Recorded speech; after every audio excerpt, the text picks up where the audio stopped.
Hello, my name is Tom Colabufo, Superintendent of Schools here at Central Square.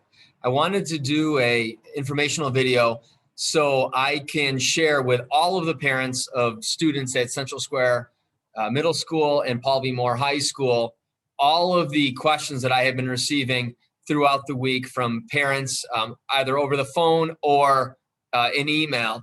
Some of the parents wanting to transition to a hybrid model with in-person learning 2 days a week at the high school and middle school, and other parents expressing their frustration, wanting to keep everything the same, given the current conditions that are out there. So it's impossible for me to obviously have an individual conversation with over 1,900 people. I've had many conversations over the past 3 days with everybody. So I just want to kind of just start from the beginning and let you know there will be a survey, as I said in a letter that went out to all Paul V. Moore High School parents and Central Square Middle School parents in a letter yesterday. There will be a survey that gets released today. It's going to be very similar to the survey that was sent out last week. The big difference of this survey is that, unlike the last survey a week ago, where it said on there, if you do not complete this survey and submit it, then we have to assume that you want to keep everything the same. That is not going to be the case on this survey. We will do our best to contact every parent at Paul V. Moore High School and Central Square Middle School that does not submit the form, because we are shooting for 100% participation for many reasons. One of the biggest reasons is if we do switch and have a hybrid model where there will be in-person learning for every student for 2 times a week, we need to know the bus runs. We have to actually rebid all of our bus runs because we have the largest geographical school district in all of New York State. So that would be very important. But before we even get any of that, I just want to start from the beginning and say how we got to this point, which you can see on the document that I'm sharing right now. So how did we get here? We had a parent guardian survey from the end of 2019-20 school year. That was very informative for us, and it really helped shape the reopening plan this year. So we had over 1,200 responses following spring of last year. And there were 3 really big takeaways that the parents basically said. We thank the teachers for their Herculean effort, basically, of literally on a dime transitioning over to remote instruction when COVID hit us in March. However, there were 3 things that they wanted us to change if we started the 2021 school year with the 6 foot of separation rule, which obviously we did. The first one they felt, the majority of the parents felt, was that we needed one platform, one learning management platform. They didn't use the word platform, but they said it's too difficult to have Google Classroom, Schoology, and they rattled off a bunch of other apps that their children in the district, their teachers were using. And again, that's no fault of the teachers. They were being as creative as they possibly could. So we did. We went to Canvas. That is a learning management system that we use K-12. So that was a huge lift by our teaching staff. Hats off to them, because a lot of them were just comfortable and familiar, let's say, with Google Classroom or with Schoology, but they made that change. So that's the first thing. They said we want one learning management platform. The next thing that they wanted, the parents wanted, was that they wanted live instruction. They said it's great that teachers are posting assignments and maybe giving video links. However, they wanted that direct instruction. So we delivered that. So students in the middle school and high school, they go on each day when their instructional day starts, and they get that direct instruction from their teachers.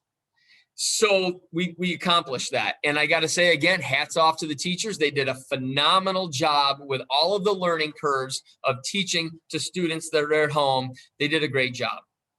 The third thing that the majority of the parents wanted was a shortened day. They said, you can't just take a 7.5-hour in-person day and make that into a 7.5-hour staring at a screen day. So we didn't do that.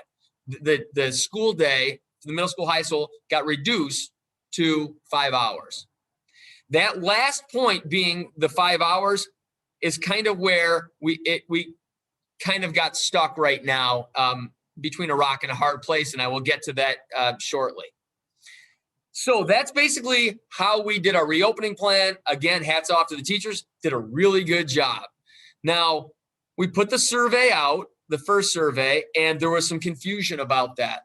So the confusion was that we had a lot of parents calling us up after last Thursday at 11:59's deadline, and they wanted to change. They wanted to change from hybrid, and they wanted to switch over to remote, because they said they want, on one hand, they want to have their children have an opportunity to come in 2 days a week, middle school, high school. However, they didn't want the schedules to change. So I just want to talk about that really briefly on why the schedule actually has to change. The schedule has to change because currently our elementary students have been coming in 2 days a week each. Any student with a special education with an IEP, they come in 4 days a week. But at the end, it really, for all intents and purposes, our instructional day at the elementary for in-person starts at 9 o'clock. The only way that we can have in-person for the middle school and high school is if we go back to what school looked like for the middle school and high school before the pandemic, before March of last year, where the high school starts at 7:40 and the middle school starts at 7:30. We have to go back to that bus run. We only have 100 buses. We cannot have one bus run and we pick up all elementary, middle school, and high school at the same time. That is absolutely not possible. Not only do we not have an extra 100 buses, we don't have another 100 teachers to be able to do that. So we need to go back. I've had a lot of parents that were stressed out about that. They were concerned about that. I spent a lot of time talking to parents on the phone about that it is impossible, and I explained why it's impossible to start having in-person learning 2 days a week for each student at the middle school and high school and keep the current 5-hour model that begins at 9:30. That's absolutely not doable, okay? So for any parent that says, I want hybrid, but I want to keep the same schedule, that is not an option. Okay, and hopefully I just explained why. Okay, so I wanted to just kind of clarify that piece because I do get a lot of phone calls regarding that. All right, so the other thing how we got here was that parent guardian survey, but also the governor and the state education's 145-page reopening document and the 6-foot rule.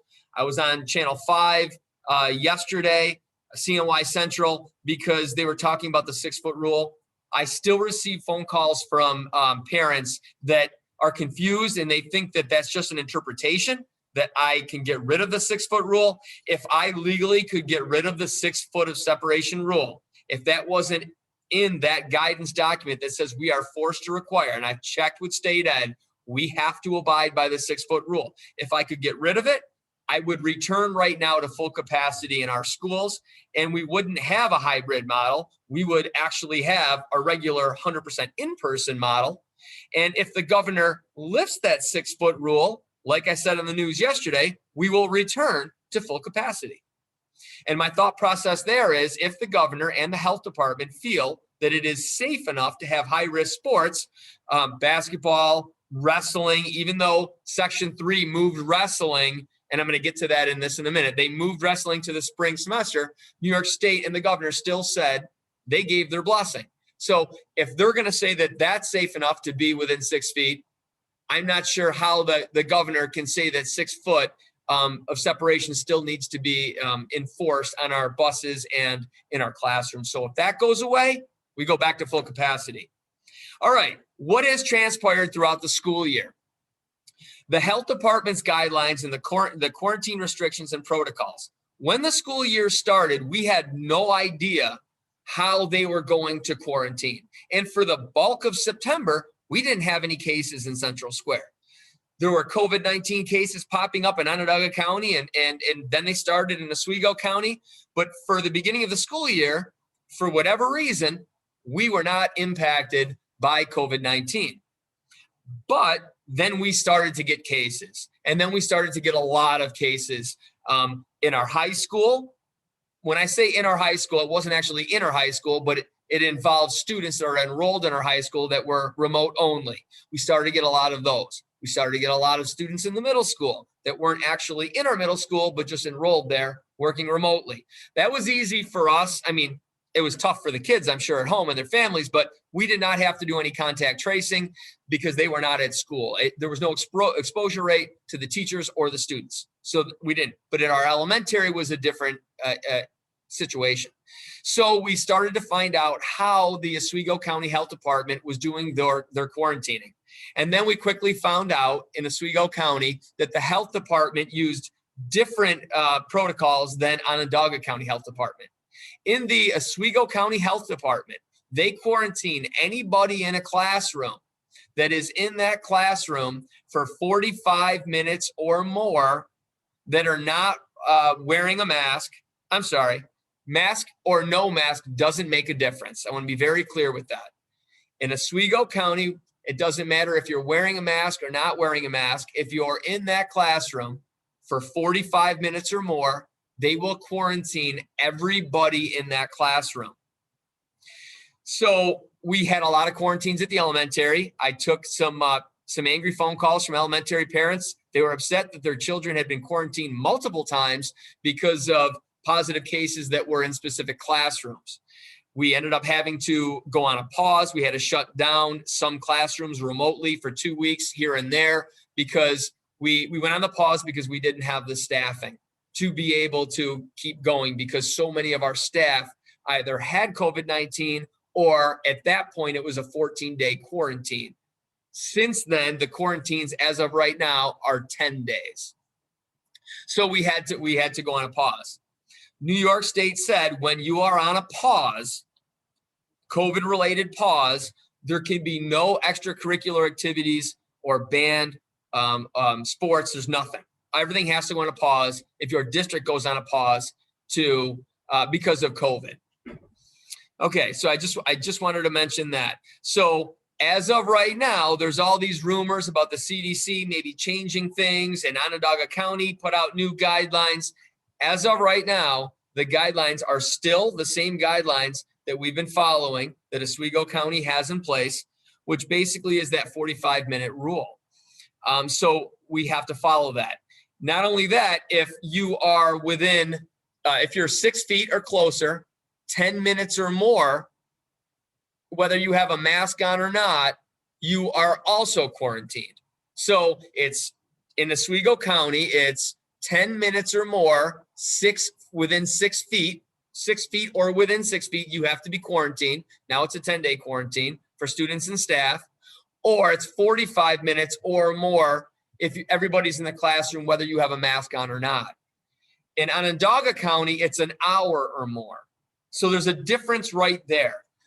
A lot of high schools in Onondaga County do not have block. They have a traditional 40-minute schedule, maybe 45-minute schedule. So they don't have the massive quarantines like we would in our high school that has a block schedule. You're probably thinking, why don't we switch from block schedule to traditional? That is impossible mid-year because the way that our electives, the way that our science labs, the way that just our schedule is built up and with our blocks currently, we can't just say, okay, we're going to just cut that time off of that. So we have a block schedule. And again, that's different than a lot of schools in Onondaga County. So again, I say this because of that threshold of 45 minutes or more in Oswego County, hour or more in Onondaga County. So that's important. The 6-foot rule is absolutely still in effect. So there were some pretty significant spikes in Oswego County. We had the first spike, I like to say not the smallest of the 3 spikes took place after Halloween. We started to see some more cases rise. After Thanksgiving, we had a pretty significant rise of cases, not only in our district. At that point, before the end of Thanksgiving, I believe we only had about 29 cases. And then the 2 weeks after Thanksgiving, it jumped to 79 cases. Oswego County, about mid-January, was operating at about close to 1,400 active cases in the county. It was a huge spike after the holiday season, after the Christmas season. But now there are approximately 260 active cases. So that's a big difference from mid-January, where there was almost 1,400 active cases, to right now, where there's mid-200s, 260-ish. And I can just assume that's going to keep going down. So I just wanted to start off there. Again, how did we get there? We talked about that, the kind of where things happen throughout the year and what we're looking at right now. It's pretty manageable right now. 3, 4 weeks ago, 5 weeks ago, a month and a half ago, 2 months ago, we were reporting between 6, 7, and 8 cases a day, with hundreds of quarantines as a result. Lately, we're either reporting 1 or no cases. Again, that's just reflective of the entire county right now and how many cases have gone down since the spike. How do vaccinations impact current protocols for staff and students? Again, these are all the questions that I've been getting from parents while they're coming up in their mind. They're thinking about, do I want to send my kids back? So again, if you're wondering, why is he saying all this stuff right now? I just want all of you to hear what the parents that have called me or emailed me are hearing.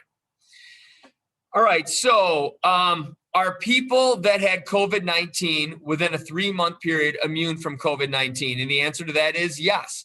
The Oswego County Health Department told me that they are following a policy where if a student is sitting in a classroom and there's somebody that tests positive in there, they are then going to quarantine everybody in that room if it's 45 minutes or more. If it's less than 45 minutes, like our middle school is 37 minutes.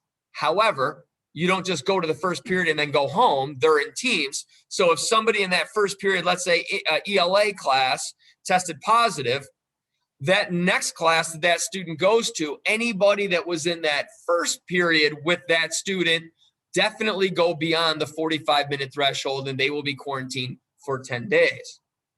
So it's important that I mention that. Now, however, if somebody in that building, whether it's the middle school or high school, has had COVID within 90 days of that exposure, so that exposure happens, they had COVID-19, if you go backwards within 90 days, then they do not need to be quarantined, because the health department has said somebody with COVID that had tested positive for COVID-19 is immune for 90 days.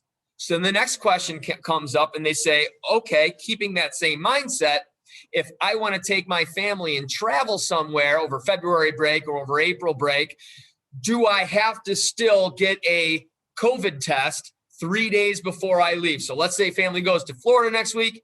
3 days before they come back to New York, they have to get their first COVID test. Then they arrive back in New York on day 4. They have to get their second negative COVID test. And then if both are negative, then they could return to school. It seems like they wouldn't have to do all of that, because if somebody is immune for 90 days and they don't have to be quarantined in a classroom, unfortunately, the family that, let's say that student had already tested positive, or that teacher or that administrator already tested positive, they still have to follow the exact same protocol that the governor has in place regarding the 2 negative tests and those 4 days of quarantine upon coming back to New York. That is not a Central Square rule. That is the health department. That's the rule. And until the governor changes that, Oswego County is obligated to follow that. A lot of parents have been asking me that, so I just wanted you to know that as well. Hopefully that's useful information for you. Okay, next question. I'm getting a lot of phone calls. Why can we have high-risk sports at Central Square, but we have to have the 6 foot of separation rule in the classroom? As I said on the news yesterday, the 6 foot rule of separation is not my rule. It's not Central Square's rule. That is the governor's rule, and that has not been taken away yet.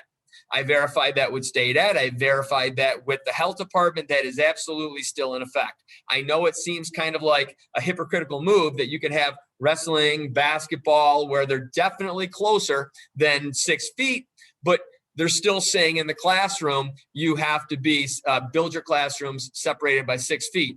And marching band, winter guard, for whatever reason, they have to be 12 feet. So I get how it sounds really strange. It sounds like it's a hypocritical move, but that's not us doing that. You'll see where this is going. I know some of you are probably watching this going, when is he going to talk about hybrid? I'm definitely building up to that. Okay. Again, I want to say I voted for sports in the fall. I voted for high-risk sports. Question came up about spectators. There was never a vote that we voted to have spectators or not spectators. Governor Cuomo gave full authority to the local health departments in determining if they would allow high-risk sports. Our health department said yes in Oswego County. You can have sports. Now, I know some of you live in Onondaga County, but I keep saying Oswego County because where this is all leading to, our high school and middle school, they are located in Oswego County. So even if you and your children live in Onondaga County, you live in Brewerton, it doesn't matter for the purposes of we have to follow the Oswego County Health Department because the high school and middle school both reside in Oswego County. I never changed indoor track. That was another big thing that popped up. That was Section 3 had postponed indoor track because OCC is not letting anybody use SRC Arena, and Colgate's not letting anybody go in, any high schools use their facilities. So if you've ever been to an indoor track meet, you know you need a big facility. You have lots of schools competing and whatnot. So some people were saying, well, why didn't you let those kids come in and practice anyway? We were, and I know this was very frustrating to a lot of people. I understand that. Pretty much every decision I make is going to upset parents. I understand. So we started the year off saying we are only allowing those sports that can be allowed in that season to actually take place. And the reason for that is when fall happened, we had a lot of off-season sports, whether it's baseball or whether it's lacrosse or even football, because remember, football got postponed to the fall season 2, which starts mid-March. That got postponed. So we said at that point, we made a decision. We don't know if COVID's spreading in schools. We don't know what's going on. We were all flying blind at that point. So what we said was, we're only going to allow the sports that are allowed to start, so we don't have a huge spread in numbers that would shut down those sports. So that would always be fair for those sports that are actually currently allowed to actually take place in that season to have the best shot of not getting shut down. So if they actually switch indoor track and they do something in the spring with it where they take some of those indoor contests and they events, they put those outside, we will absolutely have that during that season. Again, we will allow any sports to take place that Section 3 is allowing to take place during the season. Okay, that's indoor track. All right, now we're getting into it. What could in-person learning look like at Paul V. Moore High School and CSMS this school year? The last survey that went out said it on the survey, it said, if you do not take this survey, we have to believe that you want to keep everything the same. That is not going to be on the survey that goes home today and gets released out to parents. I put a letter out yesterday to all the Central Square Middle School parents and the Paul V. Moore parents that basically looks like this document right here, if you can see that, and it has a time frame. So it's starting right now. Today's Thursday, February 11. The link to the survey is going to go out, and the deadline will be February 21st. We're going to give parents plenty of time to watch this video, make a decision on what they want to do, whether that is hybrid or that's hybrid or that's to stay fully remote. So we will give them that opportunity to think about that. And again, the deadline for the survey that we're going to send out will be February 21 at 11:59 p.m. Again, we are only looking at the people that fill out that survey. So you're probably wondering, well, what if we have a situation where, a third of the people in both schools, middle school and high school, don't fill it out, we are going to call them. We are going to do our very best to contact every single parent so that we have as close to 100% participation as possible. It does still kind of boggle my mind that we have some parents where we have no working phone number, no way to get a hold of them to be able to give information. And God forbid, if something were to happen to their child, we have no way to get a hold of them. So hopefully, if any of you know any of these parents, they get us a working number and an email so we can send surveys like this too. But we will do our very best to make sure we get a hold of all 1,901 high school and middle school parents. I just wanted to say that because I know on social media, people were saying, oh my gosh, how could they say that it's going to default, that they don't want to make any changes? If anybody doesn't fill this out, I'm taking that right off the table. All right. And again, a big part of that is if we're going to have in-person learning, we need to be able to bid all the bus runs for our drivers because we live in the largest geographical school district. So geographically speaking, the largest school district in New York State. And that we have to do that. Now, why do we have to do that? Here's why.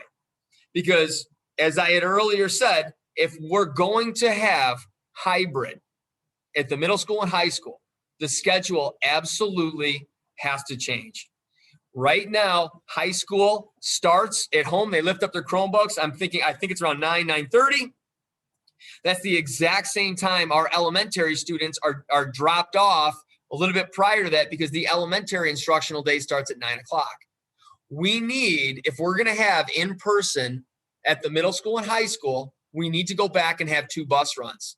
We have roughly 100 buses, similar number of drivers. There's no way that we can have 1 bus run. So there were a lot of parents out there that said, I want to keep the instructional day the same amount of time at the middle school and high school. However, I want my kid to have hybrid learning.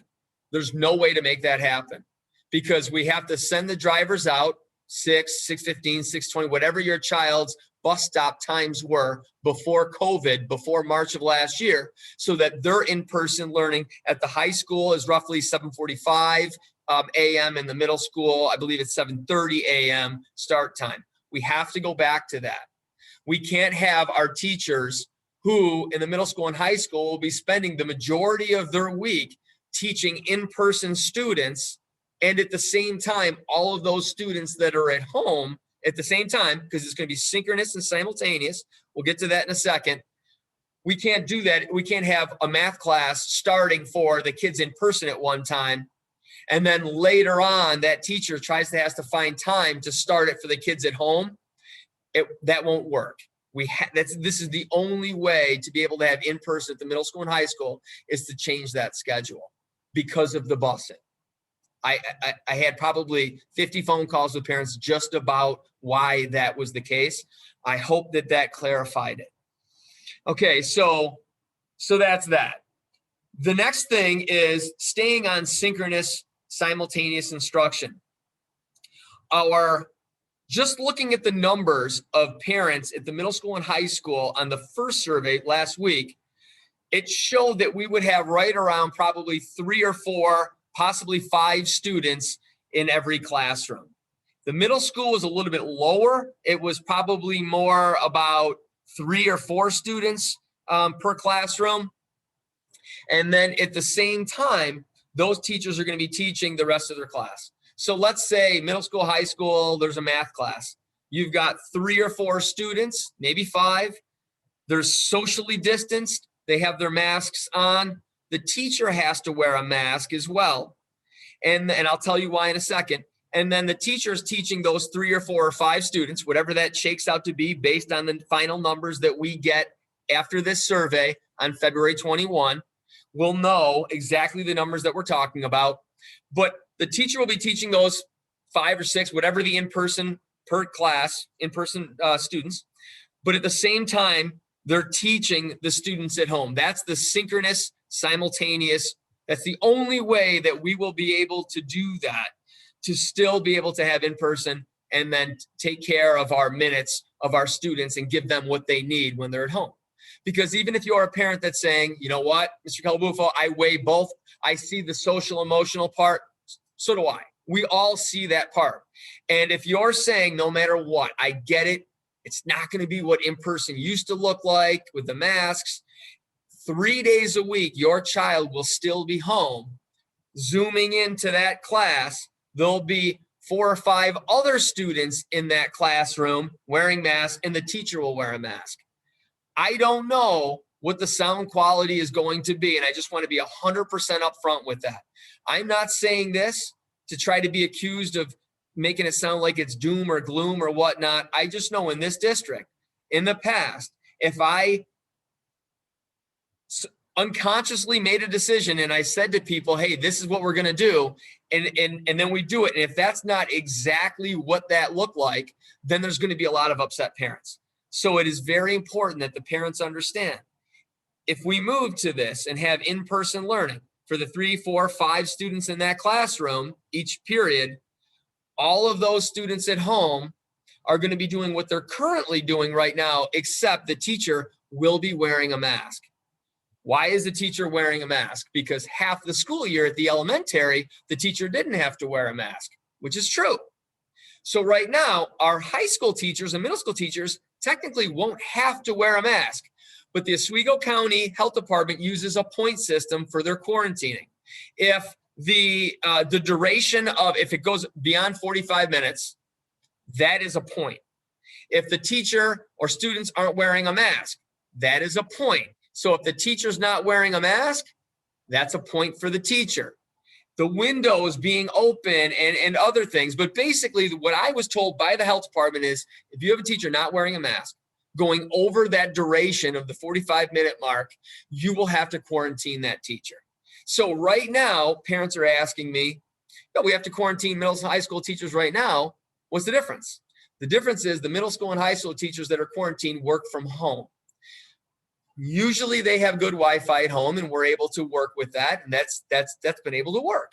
It has. And kudos to the teachers to make it work, because they're quarantined. They can't leave their house. And we can't find subs to be able to say, oh, you know what? I've got a chemistry, in the case of elementary, it's very hard to find an elementary teacher to have a sub, but they've been able to do it at the elementary. At the high school, even if we are able to find a sub, we're going to have those 4, 5, 6 students coming into that classroom. Their teacher won't be there because the teacher's quarantined, because there was somebody in 4 or 5 of those students that had tested positive that took out those 4 or 5 students and took out the teacher. It obviously, no offense to the kids, it's no fault. No one knows when they're going to get COVID or how they get it. But inevitably, we potentially could have a substitute shortage at the middle school and high school, which would then potentially force us to go on a pause. Right now, several of the districts in Oswego County that have middle school and high school open, that have had it open all year, are currently shut down right now. They're on a pause because they can't staff it, because the kids move around from classroom to classroom, special areas, whatnot, the duration of the time in there that they're quarantined. So when you go on a pause, you're not allowed to have sports, band, or extracurricular activities. I want to put all of this out there, not to try to change anybody's mind, but if I didn't say all of this stuff right now, and we transition to in-person, because I'm not saying that we don't need it, that there is a population of students out there that would definitely benefit, even with the restrictions that I just said. I totally believe that that is true. And we want to be able to have them come in, but I also want the parents. I've always been transparent. When I got hired in this district, during my interview process by the student interview group and by parents that were there, they said to me at that board meeting, the district 5 years ago was craving transparency and communication. I probably over-communicate with all of my blasts out to parents and whatnot, but I'd like to think that I've always been transparent as well. I'm just trying to be transparent right now. I just want everybody to know what that in-person will look like. I have spoken with many school districts, families that live in school districts where they have had in-person learning at the middle school and high school. I live in a school district in Onondaga County where they have in-person all year long, 2 days a week for the high school kids, 2 days a week for the middle school kids, and a hybrid model like we have at the elementary. But here's the deal. those school districts, every one of them that I've spoken to and the one I live in, there's no instruction where they're home remoting in to their teacher for the 3 days that they do not have in-person learning. We're not going to do that. We are going to have to, if we transition to this, if we have more than just 1 or 2 students per classroom, and I know that's going to frustrate people because a lot of people are wondering, what's that threshold? If we're going to make all these changes and we're going to rebid all these routes, and we're going to have families at home who may not be able to hear the teacher as well as they did before, because now the teacher has to wear a mask to not get quarantined because they're going to be having 3 or 4 or 5 in-person kids. If we only have 1 or 2 students in a classroom, that is not going to be worth making all of this change. So that is a factor. I just want to be 100% open with that. If we have the current numbers that we had from last week, we have 4, 5, 6, then we'll be able to do that. And I look forward to that opportunity to have students be able to come back in. I just also want the parents at home to understand exactly what in-person looks like, what they would be saying that they want their kid to do. I just want them to know what it's going to look like, and that's all. This isn't me trying to sell one side or the other. I just know in this district, if I'm not 100% clear on something, I will be held 100% accountable by people saying, you didn't tell us exactly about something before we made a decision. So I am definitely doing that right now. Okay, so again, grass is always greener on the other side. There are districts that feel that they're not getting, their kids are getting the 2 days in person, but they're not getting instruction the other days. We're going to do our best that doesn't happen here, because of the synchronous, simultaneous kids at home getting the exact same instruction. And we feel there will be a learning curve. And all I can say is we absolutely need to be very nice to our teachers because they've had to change throughout all of this. I'm really hoping that I don't get negative comments or social media, Facebook, parent chat groups blow up saying my kids are finding it very difficult to hear what the teacher is saying because the teacher's wearing a mask. The teacher's not wearing a mask because they're afraid of catching COVID. They're wearing a mask because that's the only way that we're going to be able to have in-person going on without those teachers constantly being quarantined. That I talked to the health department, and they said that if we social distance, spread the kids out, and there's a really good distance between the teachers with their point system, if the teachers are wearing a mask, then they may not have to be quarantined. Again, that's only going to be because we only have 4 or 5, 6 kids in a classroom. We can put them far enough away from the teacher that if the teacher's wearing a mask and one of those students is positive, it might not necessarily take out that teacher, and that the next students can come in for their in-person day and their teacher would still be there. And we wouldn't have a substitute shortage, which would result in us having to go on a pause, which would shut down sports and extracurricular and clubs, which are very important to students as well. Okay, so I just basically spoke about what in-person would look like. The big part there is the mask wearing of the teachers when the students are home getting their instruction, that the day would have to change for middle school and high school and go back to what it was prior to COVID, with the students getting picked up around the 6 o'clock time, so they can be at the high school. It's a start time at 7:45, in the middle school at 7:30. And the high school would then end at 2:47, and the middle school would end at 2:25. I do understand that makes for a long day for the remote students that are at home. And one of the things that the parents had said last spring was they don't want students to be able to be on a screen for more, for a long period of time, like a traditional 7.5-hour day. But there is really no way that we're able to do this. I've had other parents say, what if we kept it the same? What if we just, we went hybrid, but we kept the schedule the same, and only those students that have their own car or a parent that could drive them they have the opportunity to go hybrid.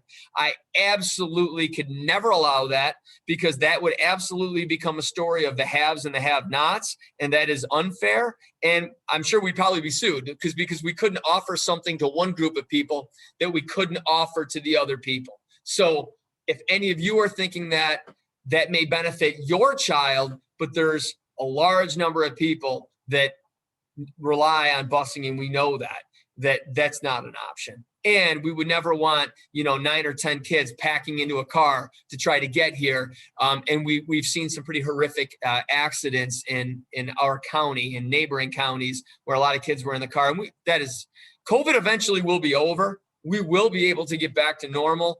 And I couldn't live with myself if something like that happened. I also struggle every day with the social emotional aspect of this. I have parents call me every day. They send me links about depression and about what this is doing to the children. I, as a parent, can totally attest to that. I have shared with you all publicly, my youngest child has autism. There's a parent in our district who's actually my child's teacher that could attest to this, that my child's not doing well. The banging of the head on the floor, all of those things, because he's out of his normal element, and he's out of his routine. And I want nothing more to be done with COVID, to be able to go back to what school used to be for everybody. Again, I'm having this meeting, this session right here, this video, not to change anybody's mind, but to just be very, very clear on what in-person will look like. And I'm sure there are a lot of parents that are listening to this and saying, you know what? We hear that. We recognize, maybe even appreciate that they're knowing what it's going to look like. But the fact that their kids are coming in at least 2 days a week outweigh those things. And I 100% respect that. I also respect the fact that I've gotten a lot of phone calls from parents saying that why they're keeping their kid home, even though they wanted to send them in the fall. They're keeping their kid home because of the quarantine practices that Oswego County is enforcing, the 6-foot rule, the fact that there could be an autoimmune, a situation at home where somebody, if they got COVID, it would be very bad, or the fact that the parents don't want to risk that they have to be quarantined because the whole FFCRA is gone now in New York State, and there's no people get paid when they are in quarantine anymore. So all of that's off the table, and I hear those parents. I respect that. I'm not trying to change their decision on anything like that at all. I do want to let everybody know that, and I want to be very careful, if the governor starts next school year off with no restrictions, no 6-foot rule, we are operating at full capacity. If the governor changes something before next year in the spring and says, there is no more 6-foot rule, but kids have to wear masks, teachers wear, we will come back to full capacity. We'll obviously have to have a little time to look at our bus routes, because that again will change everything, because we will go from a hybrid model at the elementary to full on. Because I have to assume, like I said on the news yesterday, you can't change the 6-foot rule in school and not change it on the buses. So then again, we have to go and we have to do that. But as quick as we can get back to full capacity, we will do that. If the governor starts next school year off with the 6-foot rule, and I know I say that, and I'm sure many of you are cringing, because I cringe when I hear myself saying this, but if the governor forces schools to have the 6-foot rule in effect, we will absolutely start the year off hybrid. We will not start the year off with high school and middle school with that remote only. We will start out with the 7.5 hour regular school day at the middle school and high school, and we will be hybrid. We will have students come in, hopefully 2 days a week. But when we do a survey again, if that's the case, if the governor says, yes, we're starting the year out, 6-foot rule, we will put another survey out, because at that point, we may have a lot more parents that want their kids to come in person, and we may not be able to physically accommodate the 2 days, and it may only have to be 1 day. I don't want to think about any of that right now. Hopefully, the governor will say there will be no 6-foot rule in effect. We are good. Start regular capacity.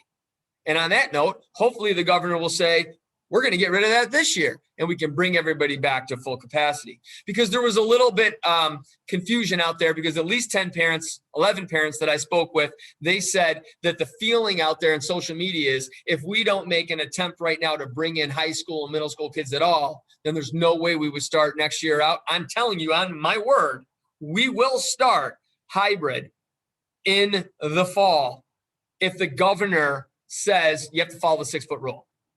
Okay? There's not a scenario in my mind where we would start out next year how we started out this year with the high school and the middle school fully remote for all students without giving them that choice of coming in. So the question there said, if we have enough students for a hybrid model, will we do it at CSMS? Probably more, and the word there is yes, but I need to really have everybody understand this. To make all of the changes that we're going to have to make, rebidding all of the buses, okay, we'll do that. That's on our end. That's an adult issue. That's not a student issue. The bigger issue is going to be, if we make this change, we are recognizing that now the teachers have one more added on element to their job, and that is wearing a mask. So they will be wearing a mask when they are providing their instruction. And for some people, you're probably hearing this right now, and that's fine. Those students at home will have to recognize, and those parents, that they'll have to wear a mask. We absolutely will purchase the mask that we already have for a lot of our elementary, some of our hard of hearing. It's basically clear, and you can at least see the lips, but there will be a distortion. It's not going to be exactly, it is like this, and I just want to be upfront with that. So the question is, if we only have 1 or 2 students per classroom, would we make this move? That is, I'm very hard pressed to say we'll make all of those moves for 1 or 2 students. I know right now that's going to definitely frustrate people, and they're probably going to take to social media right after this, that when I make this live, and vent their frustration, and they have every right to. But again, if you're going to make a change that impacts over 1,900 people, to have 1 or 2 students in a classroom, that's a very difficult thing to do. I am absolutely not opposed to in-person, and if a hybrid, and if we have the same numbers of parents on the last survey a week ago, and it's 4 or 5 students in a classroom, we're going to do it. And I want everybody to know that. If I have not responded to your email, I probably have gotten about 400 emails this week. I definitely got through at least half of them. I didn't want to just do a cut and copy and paste, because some of the questions were a little bit different, but that's why I'm having this session right here. And I think I pretty much touched upon everything that I've had half-hour and hour-long conversations with parents. So the survey is going to go out. Hopefully I addressed everything that has been asked of me, so people understand what that is and what in-person would look like. If you have any questions and you still want to talk to me, my work cell phone number is 315-314-1432. I can totally take the calls if you want to call and just vent your frustrations. If you want to talk about the 6-foot rule, I'll say all of that again. If you have new questions that I have not already addressed, I will create another frequently asked question document so I can get that out to the parents. So my goal is that everybody hears my same response. I'm going to make decisions that some parents aren't going to like, some parents are going to like. That's the nature of my job. And I know it's a position that some people will end up liking the decisions I make, and some people won't like the decisions. And that's democracy, and I respect that. Thank you.